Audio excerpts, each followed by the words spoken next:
Una buona serata di nuovo a tutti i nostri telespettatori, ben ritrovati e benvenuti a questa puntata di TV7 Match. Allora, la crisi libica, la situazione veramente esplosiva, una sorta di polveriera proprio a pochi chilometri, a poche centinaia di chilometri dal nostro paese. Una situazione che preoccupa, le minacce dei miliziani islamici e poi il grandissimo problema legato ai profughi e agli immigrati che attraversano il canale di Sicilia nei barconi.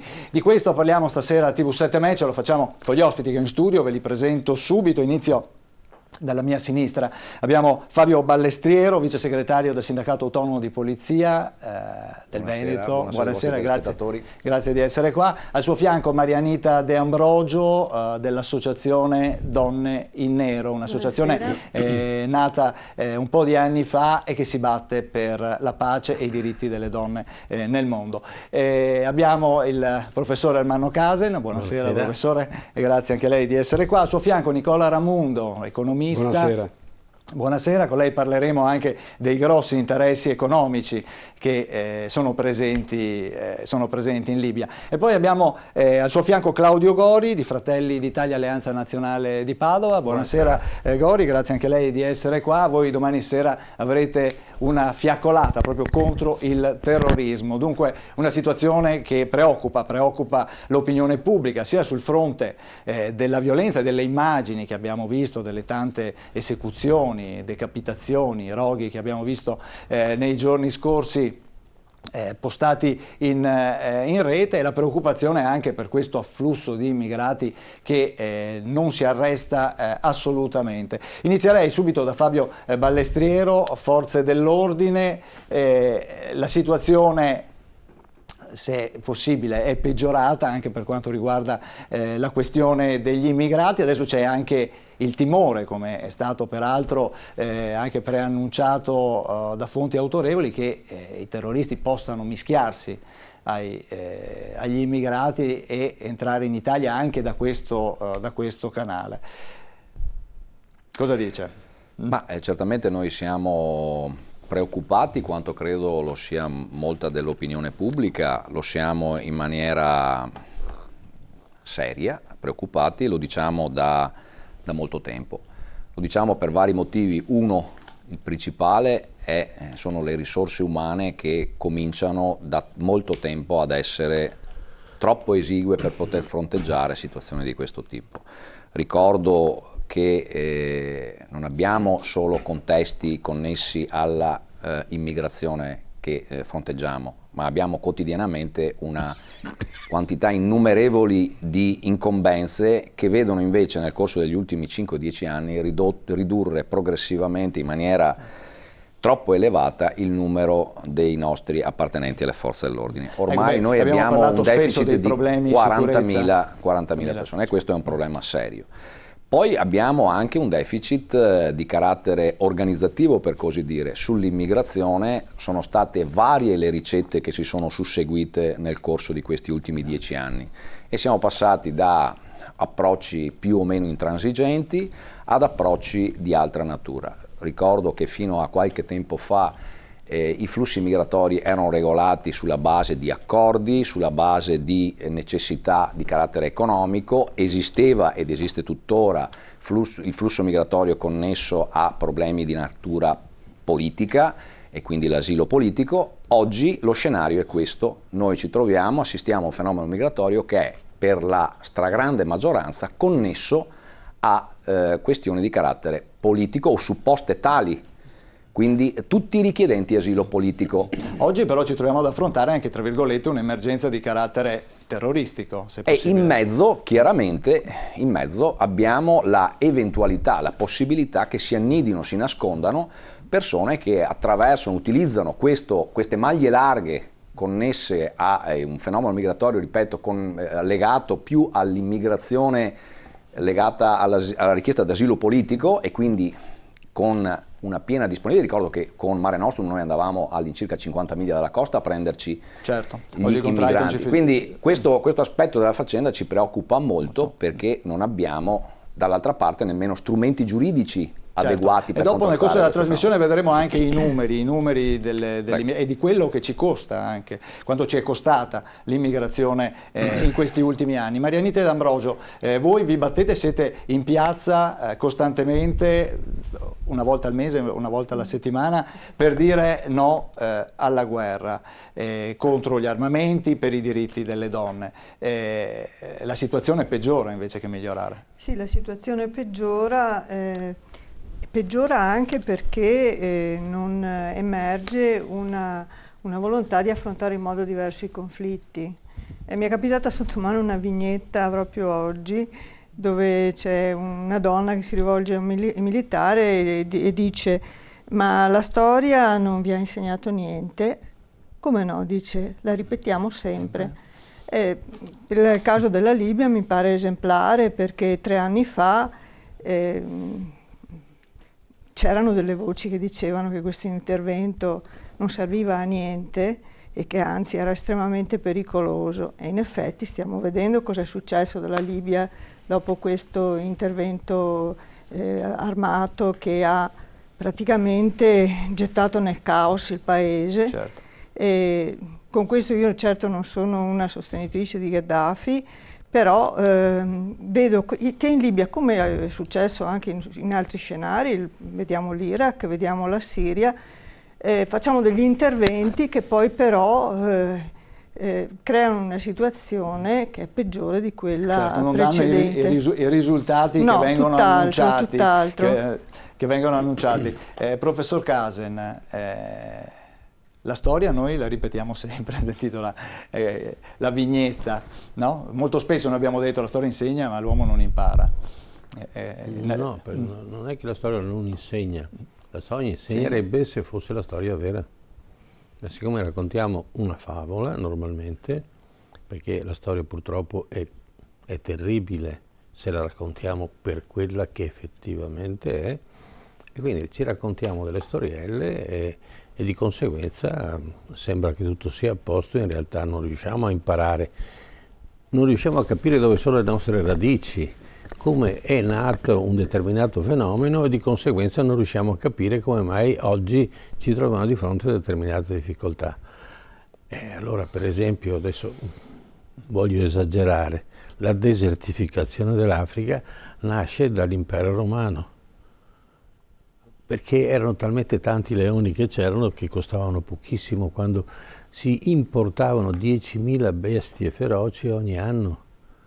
E c'erano elefanti, c'erano tigri, c'erano leoni. I leoni erano quelli che quando si compravano per fare le grandi manifestazioni nelle arene, erano quelli che costavano meno, perché naturalmente si sacrificavano di conseguenza, eccetera. Ma questo per dare un'idea che cos'era l'Africa una volta e come l'abbiamo ridotta. Questo è la conseguenza di una male gestione dell'Africa. Allora, perché la storia non insegna?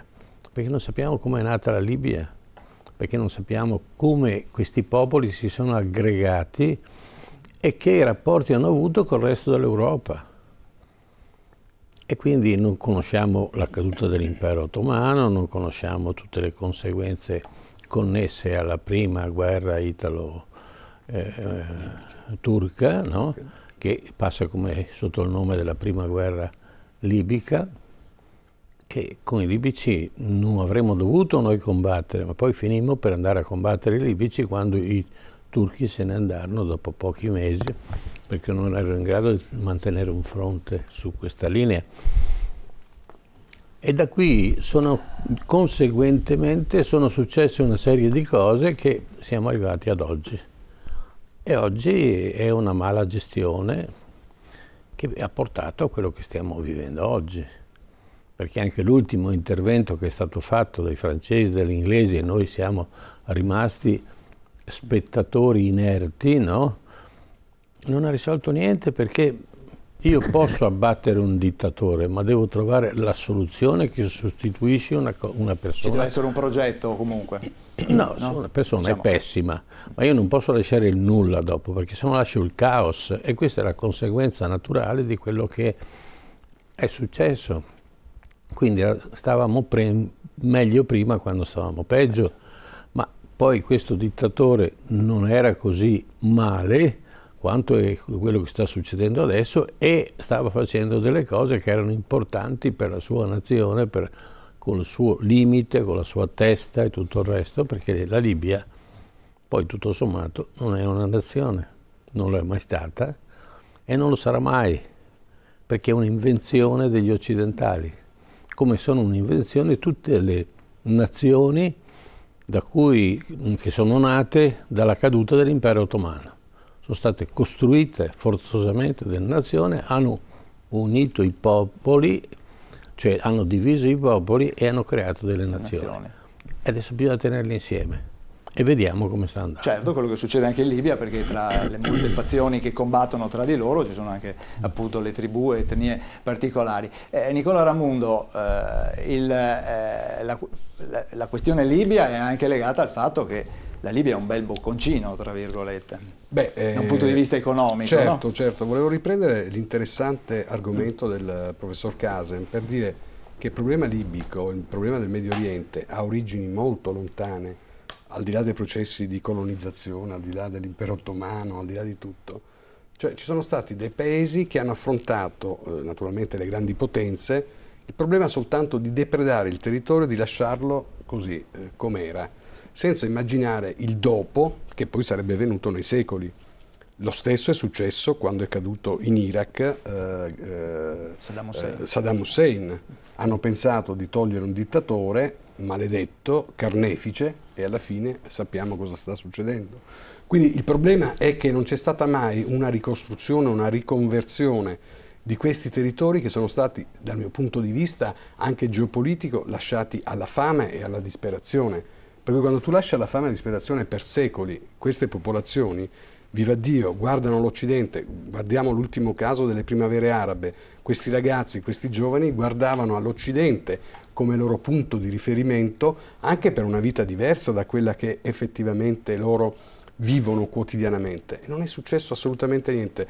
Lì è il fallimento della nostra Europa, del nostro Occidente e di quelle potenze che vedono quei territori solo per motivi eminentemente economico-finanziari.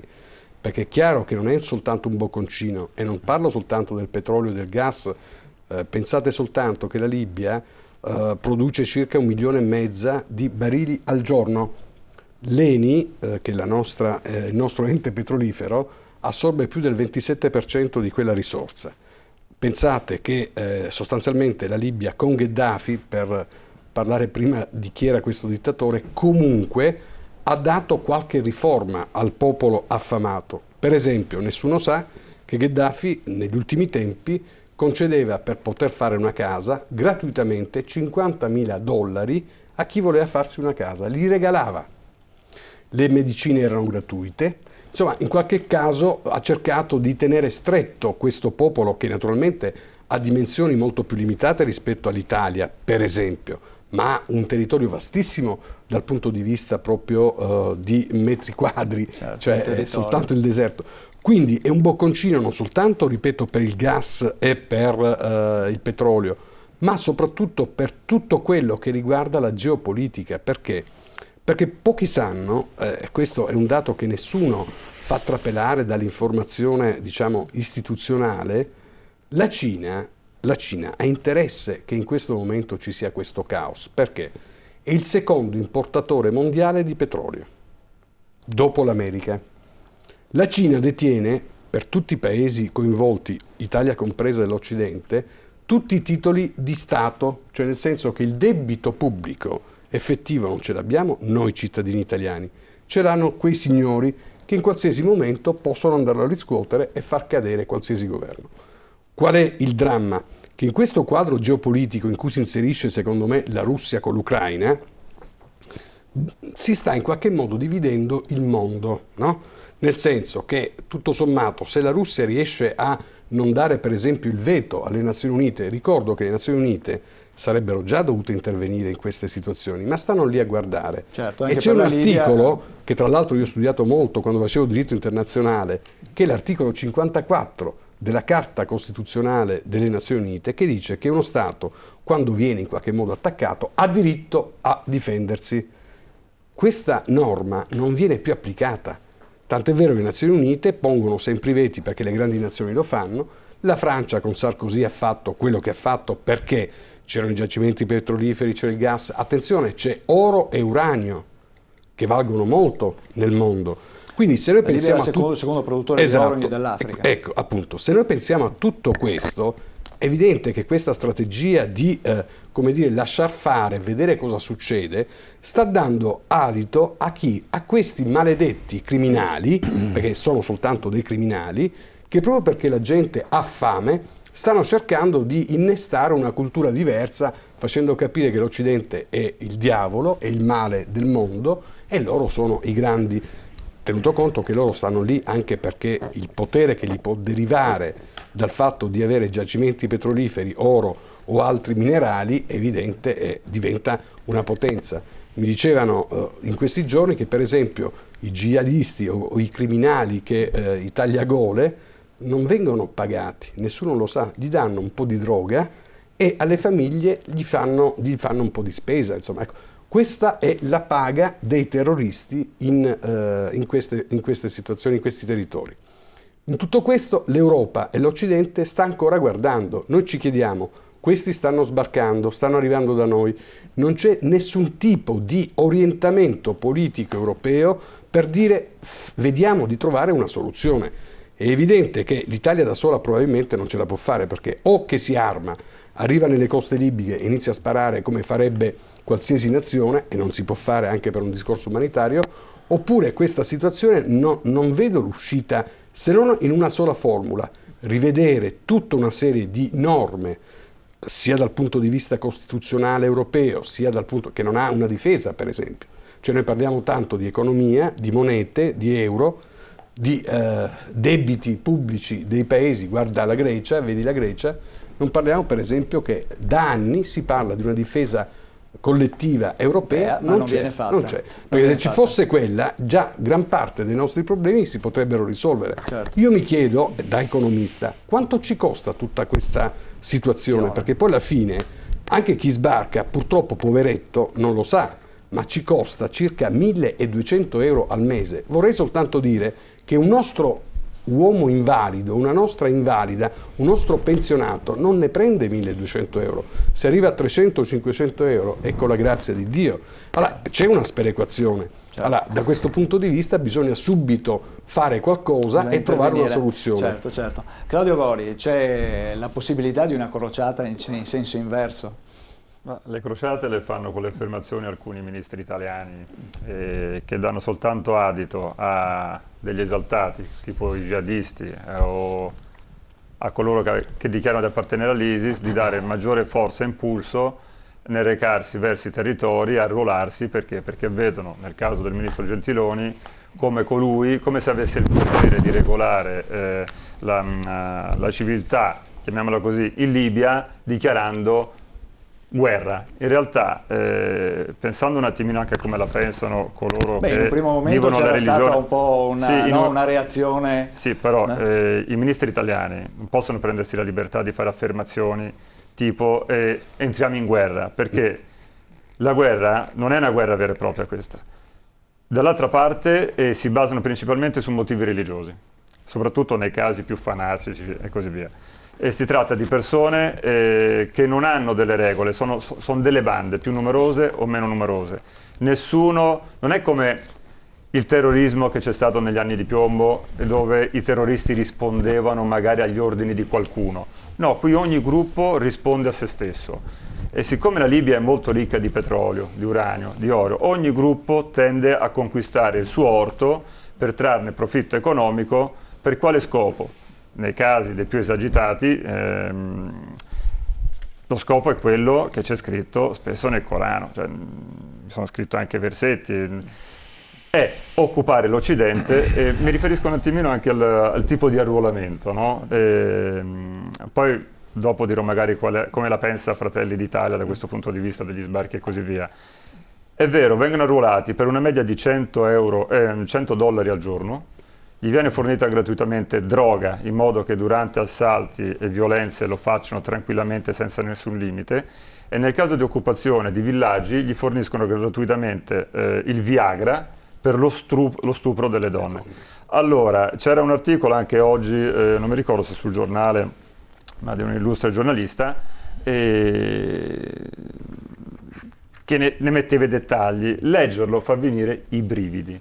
Quindi ci troviamo di fronte a un terrorismo che è un terrorismo definito cellulare, ovvero non si tratta di un terrorismo organizzato e quindi prevedibile, si tratta di un tipo di terrorismo anche religioso, dove l'individuo, e qui abbiamo visto cosa è successo purtroppo in Francia e in Olanda proprio recentemente, dove il singolo individuo opera in una maniera talmente incontrollabile che nessuna forza di polizia, il SISM italiano, cioè, riesce a controllare. Un ultimo esempio: chi ha compiuto l'attentato in questi giorni in Olanda ha preso il taxi, ha compiuto l'attentato, ha ripreso il taxi per andare, è tornato alla sua abitazione, mi sembra, da lì ha cambiato taxi e si è fatto portare nel luogo dove ha fatto il secondo attentato.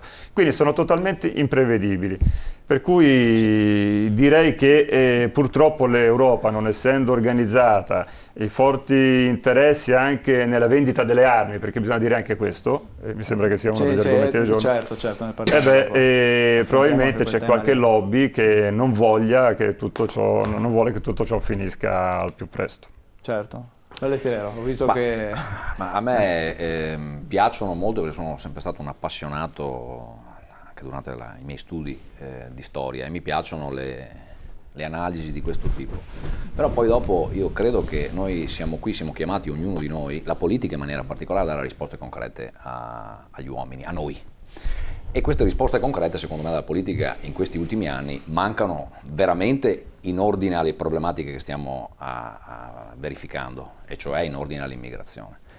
Io non posso pensare che la scelta di chiudere, per esempio, le polizie postali, una specialità che è il fiore all'occhiello della Polizia di Stato, è un progetto concreto di fronte alla minaccia jihadista che avviene e si manifesta soprattutto su canali mediatici. Certo, che l'ultima minaccia, quale abbiamo messo ISIS, arriveremo a Roma, è arrivato con un hashtag. Voglio dire, no? è sotto gli occhi di tutti, ma è sotto gli occhi di tutti un'altra cosa. Anonymous, che è una organizzazione di hacker illegale, ha giurato guerra agli jihadisti ed ha chiuso o sta chiudendo. Allora, a me pare che forse nel nostro mondo ci sia qualcosa che non funziona, cioè abbiamo un soggetto illegale, Anonymous, che fa la guerra che dovremmo fare noi, chiudendo con gli strumenti che abbiamo a disposizione i siti jihadisti, ma chiudiamo la specialità o chiudiamo parte della nostra specialità.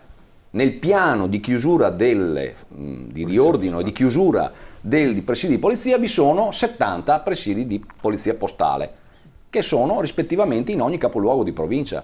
Allora io credo, e per contro di questi giorni è notizia che i carabinieri ne apriranno altre 4, cioè li chiudiamo, forse li volevano chiudere perché però pare che non si chiudano più, però ne facciamo altri 4, facciamo un altro doppione da un'altra parte. Allora, cioè, io voglio dire, a me pare che su questa cosa ci sia un approccio che non porta da nessuna parte, perché... Ma secondo me allora bisogna alzare il livello di difesa, bisogna investire di più? No, bisogna investire di più, soprattutto perché quello che è capitato in Francia non è venuto dalla minaccia degli sbarchi. Quella certo. Era gente, come ben dice il signor Gori, no? In merito al fatto che quella è una minaccia interna. L'Olanda è la stessa cosa, quindi la necessità di studiare questo fenomeno in maniera diversa e più approfondita è necessario, talmente necessario che noi, per esempio, noi stessi chiediamo di essere formati in maniera diversa.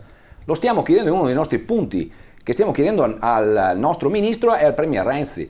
Dateci la possibilità di formare gli uomini nostri di fronte ad una minaccia nuova, e quindi spendiamo pochi soldi, si tratta di spendere 20 milioni di euro, non 200 milioni di euro, per fare corsi di formazione antiterrorismo. I nostri uomini non sono in questo momento adeguatamente preparati, il che non significa che siano incapaci o che si voltino dall'altra parte, significa semplicemente che di fronte a minacce nuove che si esplicano in maniera diversa è necessario affrontare l'argomento in maniera più preparata e quindi formarli. Un'ultima cosa, Chiaro che il fenomeno immigratorio non può essere un fenomeno di cui l'Italia è l'unico soggetto passivo, perché è vero che potremmo fare come fanno altri paesi nello scenario del nostro Mediterraneo, la Grecia, la Spagna, la stessa Malta, però noi abbiamo un approccio, diciamo così, diverso. Io non voglio entrare in... Più garantista. Ma soprattutto più solidale. Più solidale. E non voglio fare però giudizi di alcuna natura, non spettano a me. Però una cosa è certa,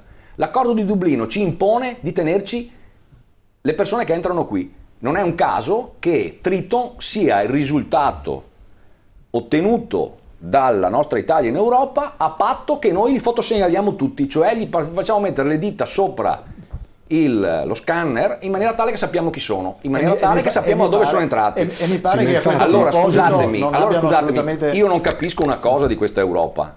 Io sono un convinto sostenitore dell'Europa, però non capisco una cosa. Allora, io me li devo tenere tutti, no? Perché quando vanno in Francia questi me li possono rispedire indietro perché hanno la targa, sono entrati in Italia.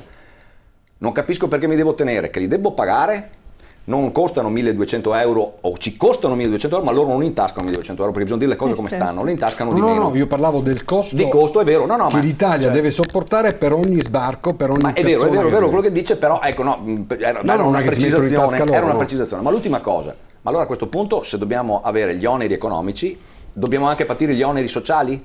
Certo. Perché allora a questo punto, così come inviamo da Lampedusa in ogni provincia o in ogni comune d'Italia spartendoli, perché a Lampedusa non era più possibile tenerli, no? Non li mandiamo anche nel resto d'Europa e non facciamo accordi con il resto d'Europa affinché questa bolla immigratoria, che è un fenomeno, voi citavate prima un fenomeno, problematiche di natura storica. Le problematiche di natura storica nelle migrazioni dei popoli fanno parte della nostra storia. No, allora perché... come li affrontiamo? Come li affrontiamo? Li vogliamo affrontare con le bombe? Li vogliamo affrontare con i cannoni? Li vogliamo affrontare con l'accoglienza? Va bene, ma l'accoglienza non può essere soltanto a casa mia.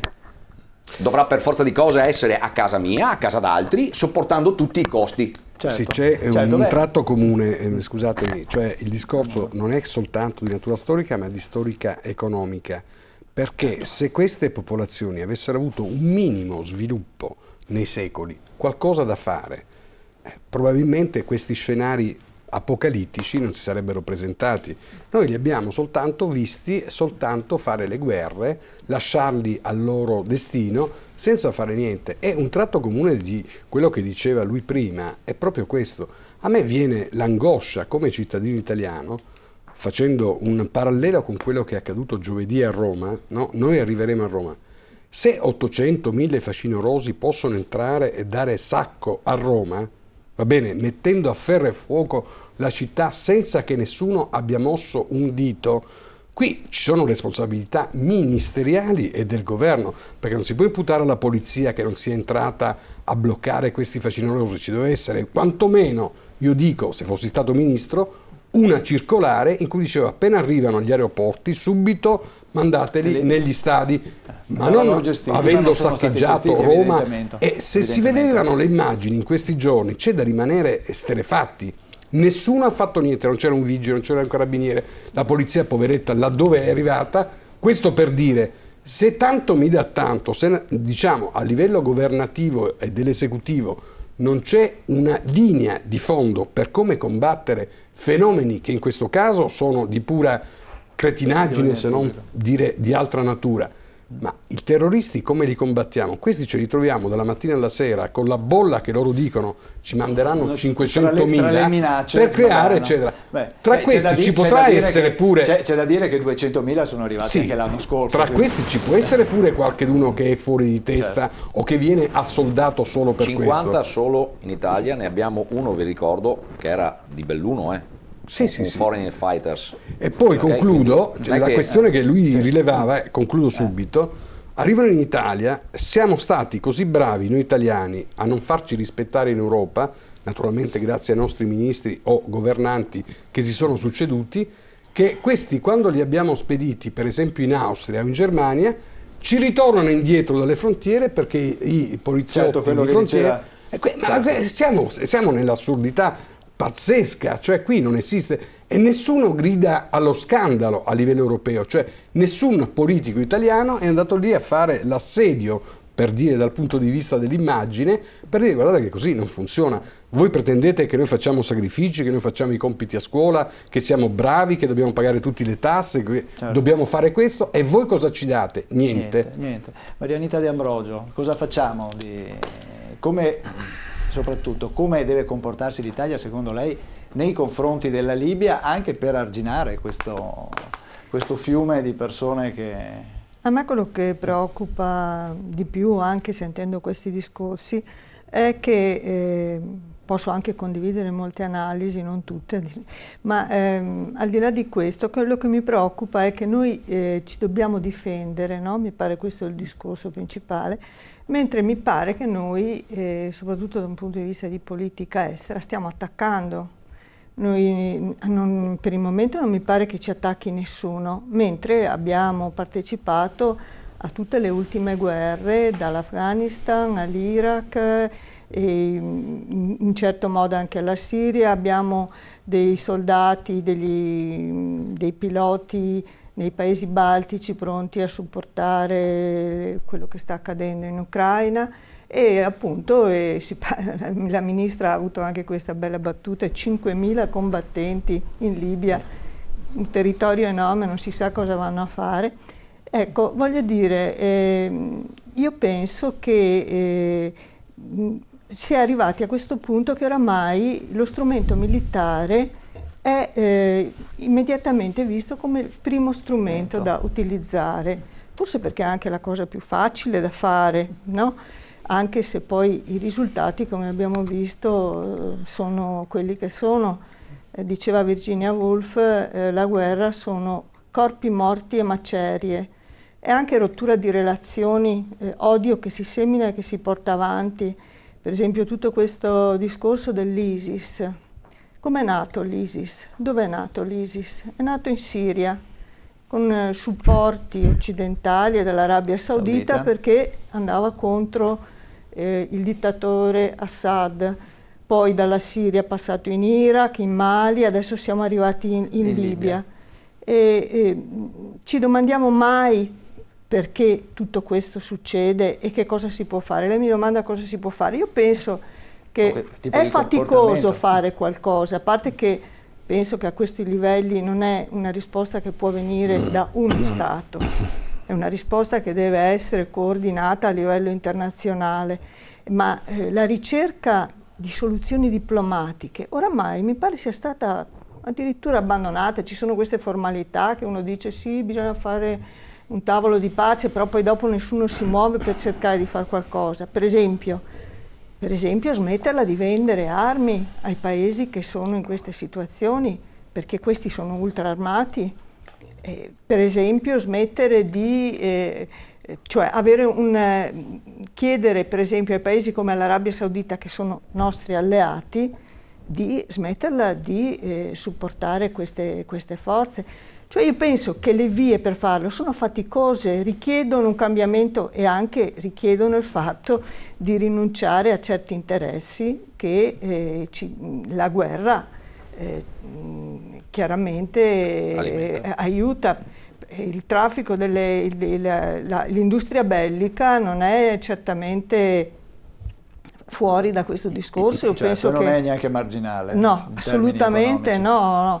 Pensiamo solo al discorso degli F-35, adesso si può anche capire perché insistono tanto gli americani, perché li dobbiamo comprare, perché poi dopo li possiamo usare e non sono armi di difesa, sono cacciabombardieri, e quindi noi andiamo in un momento di crisi, perché poi ci dimentichiamo sempre, no, siamo in una crisi, c'è un sacco di problemi, però buttiamo via un sacco di soldi per comprare delle armi che servono a fare la guerra, mica altro. Certo, il professor Caden scuoteva la testa per gli F-35. No, non possiamo usarli perché non volano. Sì, non volano, ma addirittura quindi, non è noi nemmeno... li compriamo, poi li teniamo là, faremo qualche voletto sperando che riusciamo a atterrare. Non sono in grado di atterrare sul portaerei perché non sono troppo corti, il gancio non riesce a agganciarsi al freno e quindi finisce in mare. Dal mio punto di vista è anche meglio questo, però voglio dire, non capisco perché. Quante armi abbiamo comprato che poi non abbiamo mai usato perché sono poco o impossibile da usare. Ma questo fa parte di un'alleanza per cui se il padrone dice devi comprare sta roba, tu la compri e la butti via, no? E questi sono gli F-35, ma contro gli F-35 sono 4 anni che ci andiamo contro in tutte le trasmissioni, e finalmente Obama ha detto ha sospeso gli acquisti degli Stati Uniti, non acquistano in questo momento F-35. Sì, tutti gli altri hanno rinunciato, mi pare Turchia, e poi c'era un altro Stato che ha rinunciato, ne aveva prenotati un centinaio, e poi non si conosce il costo. Perché il costo è ipotetico, in quanto il mezzo non è ancora pronto e non si sa neanche che caratteristiche potrà avere. Peraltro è una cosa folle, cioè non c'è nessuno strumento di guida, tutto è dentro il casco, e quindi mettiamo attorno alla testa di questo pilota una forza elettromagnetica che alla fine non so quanto durerà. Cioè, non vorrei mettermi una centralina attaccata ai miei neuroni, e riesco a comandare guardando una situazione virtuale, un progetto virtuale, e guido l'aereo.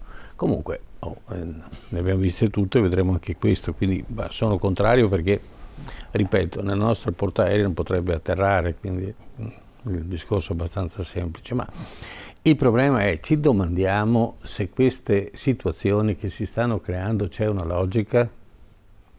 Per conto mio c'è la logica del caos.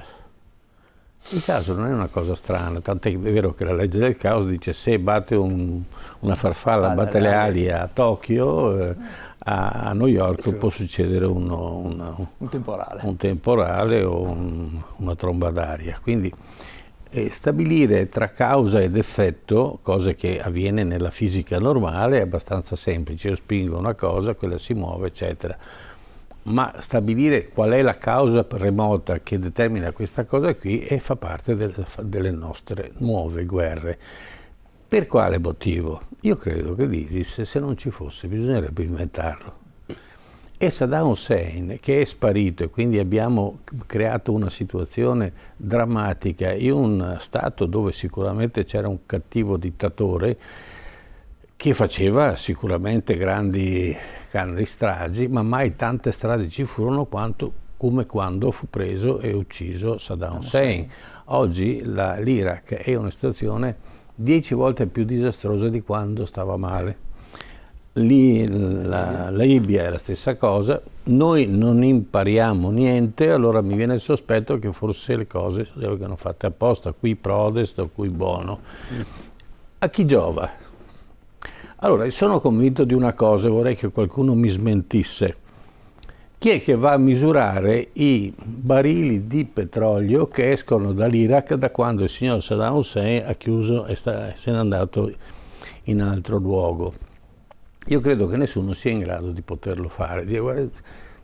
Mentre una petroliera viene caricata con 100.000 tonnellate o 200.000 o 300.000 tonnellate di petrolio, non c'è nessuno che dice ma guardi che ha dimenticato di attivare il contatore, perché dopo 2 giorni gli arriva sicuramente un sunnita o il suo contrario, che per una ragione così meramente, e qui le religioni hanno un effetto speciale, gli spara perché è un nemico della sua religione.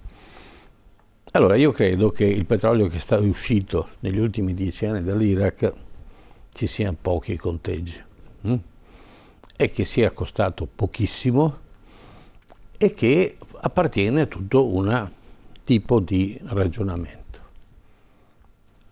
Abbiamo visto che Al-Qaeda era quello che era ed era frutto di un'attività fatta dagli americani in tempi non sospetti, quando c'era la guerra in Afghanistan. Perché?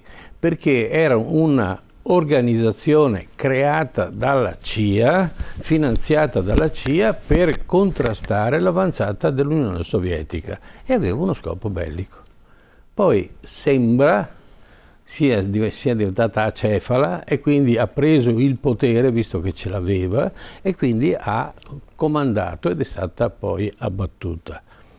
L'ISIS, per conto mio, così come la vedo, come ho visto la prospettiva storica delle precedenti attività sovversive, eccetera, ma la stessa cosa, sta succedendo esattamente la stessa cosa. Ed è necessaria.